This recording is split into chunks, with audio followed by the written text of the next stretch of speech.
Vous souvenez-vous de la dernière fois où vous avez ressenti un profond ennui?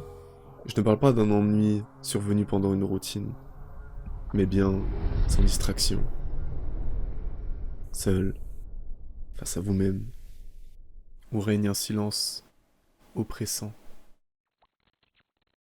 On dit que les bonnes idées naissent souvent après avoir exploré de nombreuses pensées. Peut-être est-ce plus profond que ça? Auriez-vous peur d'être sans distraction? Timothy Wilson a mené une expérience pour évaluer le taux de plaisir que l'on pouvait trouver en restant seul perdu dans ses pensées. Tout d'abord, ils ont demandé à des étudiants de rester assis de 6 à 15 minutes seuls dans une pièce de laboratoire.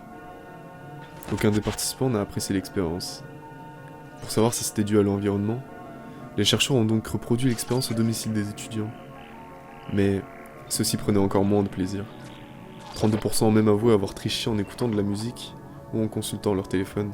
Donc l'expérience a été retentée avec des adultes de 18 à 77 ans, avec des résultats similaires. La conclusion est... La plupart des gens n'aiment pas rester seuls dans leurs pensées. Mais est-ce que cela serait au point de préférer une stimulation négative? Les chercheurs ont alors suivi un nouveau protocole.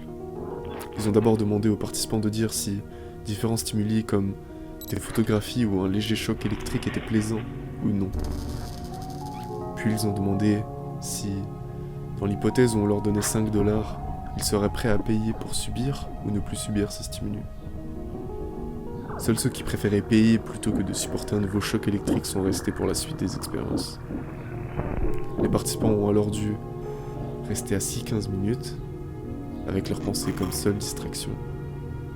Mais s'ils en avaient l'envie, ils pouvaient à nouveau recevoir un choc électrique en appuyant sur un bouton. On en revient au son de début de vidéo.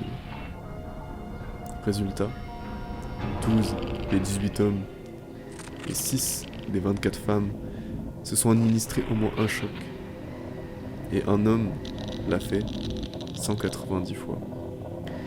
Pourtant, ces participants avaient affirmé qu'ils étaient prêts à payer pour ne plus recevoir de choc électrique. Qu'a-t-il pu leur pousser à appuyer sur ce bouton? Et vous, qu'allez-vous tirer de cette expérience?